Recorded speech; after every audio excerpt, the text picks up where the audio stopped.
Salut tout le monde, j'espère que... Non, franchement, j'espère que vous allez bien, ça craint... Ça, c'est... T'es trop vieille sur BookTube. Non, c'est pas possible. Bon, on va commencer directement la vidéo. Je suis très gênée. Bon, je sais qu'on commence pas la vidéo sur des bases super saines parce que...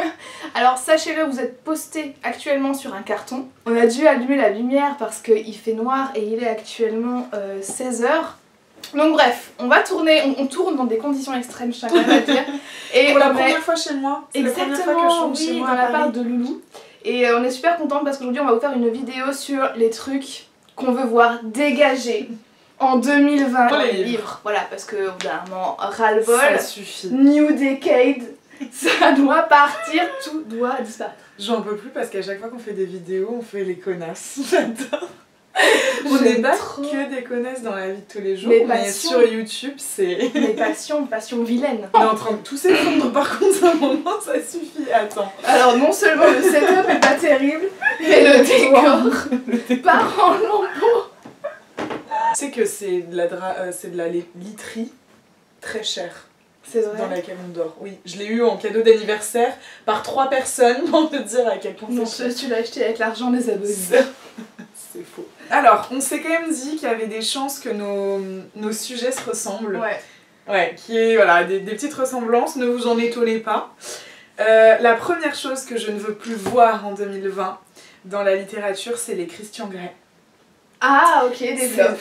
Alors, ces hommes que soi-disant toutes les femmes, sur lesquelles toutes les femmes fantasment, c'est une réalité, il y a certaines femmes qui fantasment sur les Christian Grey.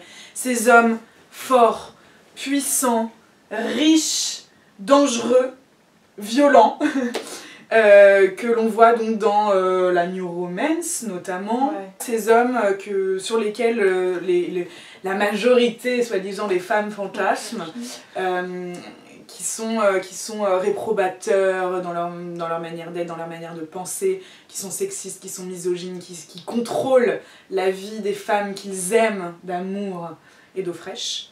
Je ne veux plus les voir en littérature. Alors je les vois pas personnellement parce que je ne lis pas ce genre de livres et je ne le ferai certainement jamais. Mais je pense que c'est très très très dangereux et que ça participe à banaliser ce genre de comportement, les violences que les femmes subissent, qu'elles soient de teneur psychologique, physique, voilà, les pervers narcissiques en fait, beaucoup aussi. Et voilà, donc tous ces Christian Grey, c'est fini, ça suffit. Je ne peux pas être plus d'accord. À ton tour. À mon tour. Alors bon, celui-là, un grand classique. Je veux plus voir de triangle amoureux dans la littérature. Et je précise dans la littérature, et c'est là où j'ai un peu honte, c'est que je suis friande de K-drama, donc de drama coréen que je regarde notamment sur Netflix, mais j'adore ma passion sur cette petite terre. Et il y a très souvent des triangles amoureux, genre c'est limite fait que de ça, avec une meuf qui attire les regards de tous les mecs, et notamment un mec qu'elle aime bien et son meilleur ami, ça c'est genre le schéma typique. Et j'avoue franchement j'aime bien parce que je sais pas dans les livres. Mais dans les livres, enfin dans les livres parce que à chaque fois que j'en lisais c'était pas spécialement bien traité et genre c'était chiant tu vois, mais je suis sûre qu'en vrai à débattre. Ça peut. En vrai, ça peut être très sympa. Sujet à débat, je pense qu'on peut encore faire des choses assez novatrices avec les triangles amoureux, mais franchement... Moi je crois que j'ai été traumatisée de Twilight. Depuis Twilight, les triangles amoureux, c'est plus possible. Il y a eu Hunger Games aussi entre temps. Mais alors Hunger Games, je trouve qu'il passe bien. Typiquement, je trouve que c'est un triangle amoureux qui passe quand même bien. Moi j'aime pas. En plus, je crois qu'on n'est pas de la même team. Ah, moi je suis team Pita. Voilà, donc non, certainement pas. Team Pita, les gars, franchement, à un moment donné. Commentaire, hashtag Pita, comment il s'appelle l'autre Tu vois, en fait, tout le monde s'en fout. Liam. On sait même pas son prénom. Liam. Mais pas dans le film. J'ai cru que j'avais de 40, il s'appelle... Je sais pas, ça fait longtemps que j'ai pas lu... Gale. Il s'appelle Gale, alors super. On est... Super. Ce que je ne veux plus dans les livres, et de manière générale dans la culture et dans l'art, en France notamment, je ne veux plus, en Occident notamment, je ne veux plus... Enfin, je veux qu'on pallie le manque de représentation des minorités. On adore. Dans la littérature notamment. Qu'est-ce que tu veux que je dise là-dessus? Essayez, vous, chez vous, de citer, j'en sais rien, moi, 5 œuvres littéraires dans lesquelles on a des personnages racisés, en tout cas des minorités, des personnages racisés, des personnages faisant partie de la communauté LGBTQI+, handicapés, etc.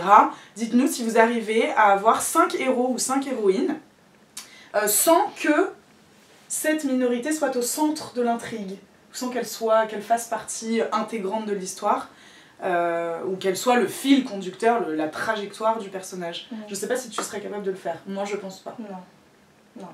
Alors que 5 blancs hétéros, alors il suffit de regarder, valide, bien sûr. Il suffit de regarder dans notre bibliothèque pour ça. Donc ça, je trouve ça terrible et je pense que c'est peut-être moins difficile de le faire avec des films, avec des séries ou je pense pas que ce soit évident, mais je pense que c'est moins difficile que dans la littérature. Ouais, moi on va un peu de mal, surtout en France.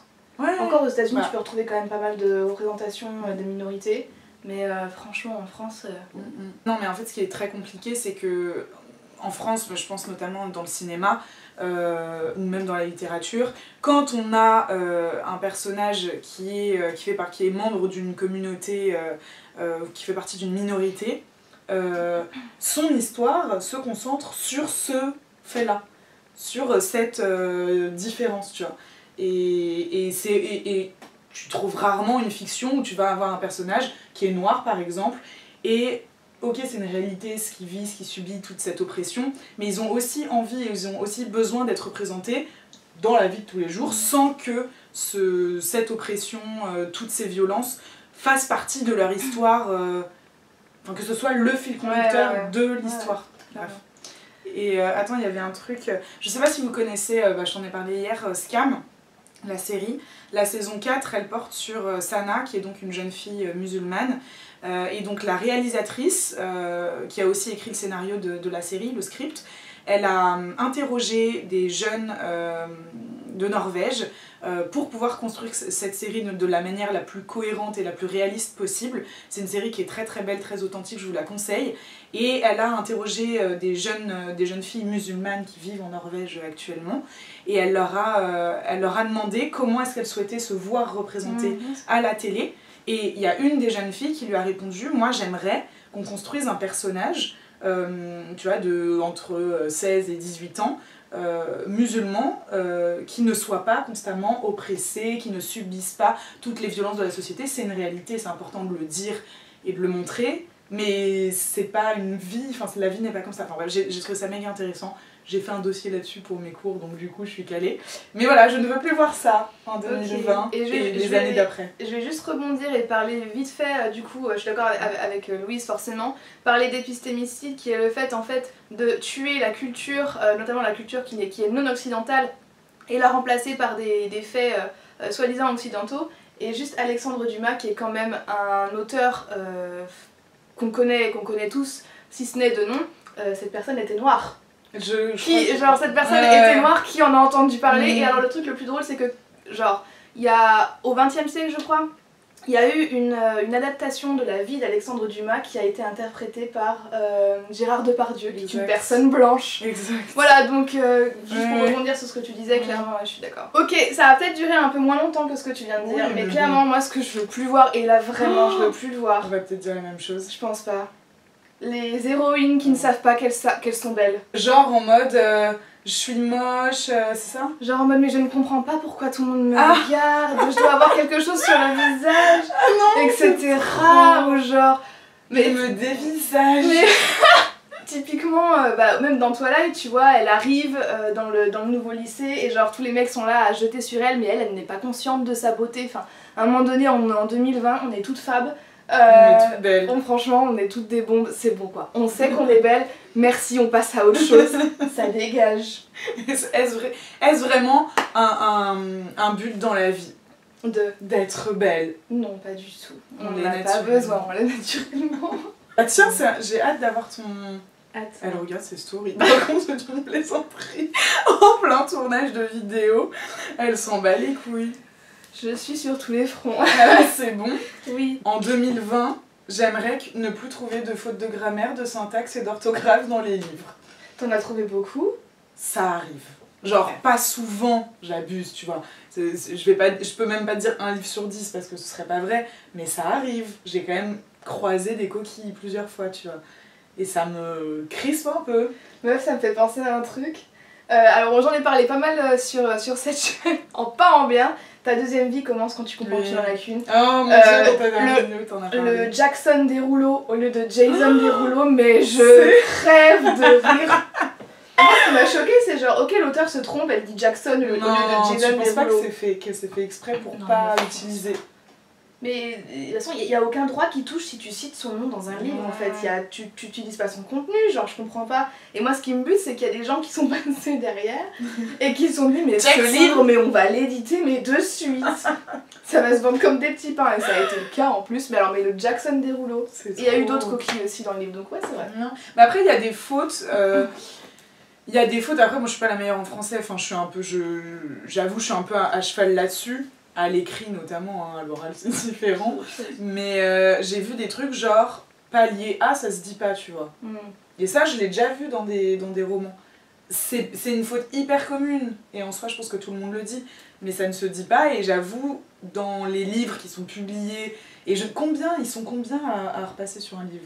Moi je sais pas, j'ai pas fait d'études d'édition. Au moins 5, enfin 4-5 personnes quoi. Ouais, il y a quand même des coquilles, c'est fou que dans les 5 personnes, il y ait personne. Au même titre que tout ce qu'on cite, hein, au-delà voilà, de tout ce qui peut être problématique, bon ça c'est encore autre chose, mais les fautes d'orthographe, de grammaire, de syntaxe et tout, ça me surprend vachement d'en trouver encore. Quelque chose que je veux plus voir dans les livres en 2020, et pas dans les romans parce que ça me dérange pas tellement, mais dans les essais particulièrement.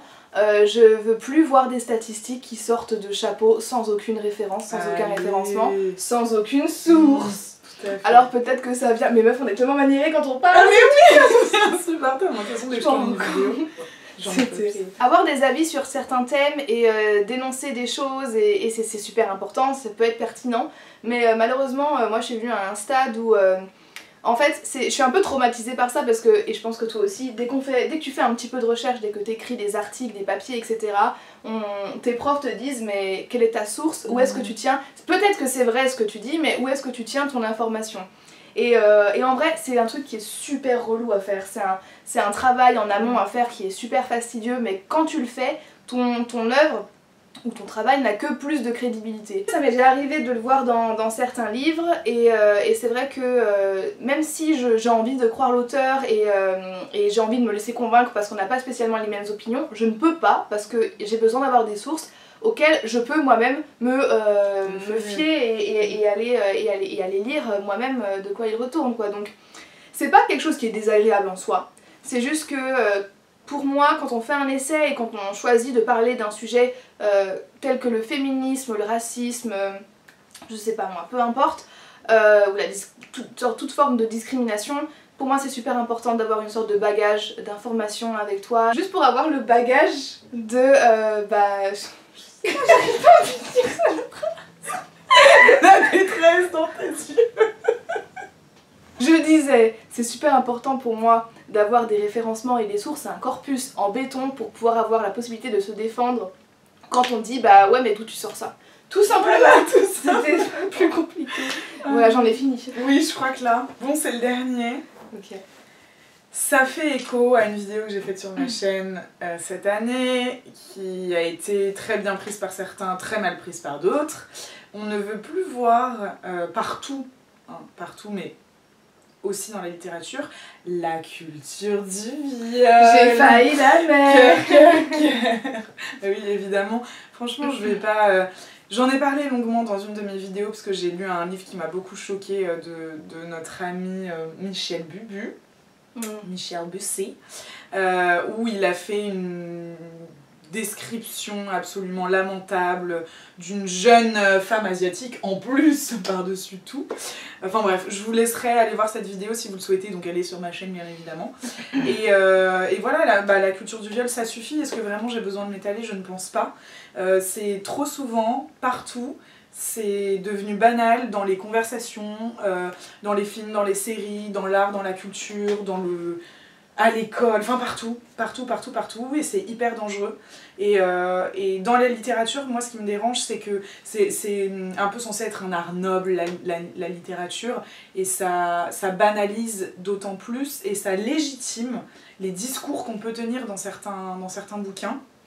Et c'est hyper dangereux parce que peu importe l'âge que vous avez, et surtout quand vous êtes en pleine construction, quand vous êtes adolescent, quand vous êtes enfant. Alors j'ai pas lu des livres d'enfants dans lesquels j'ai vu de la culture du viol, donc je vais pas m'avancer là-dessus. Mais en tout cas, ça participe à la construction qu'on se fait du consentement, du viol, de l'amour, de la sexualité. Enfin bref, c'est à bannir. J'en peux plus. Moi, c'est quelque chose qui me met très en colère. C'est horripilant. Voilà. Donc, stop.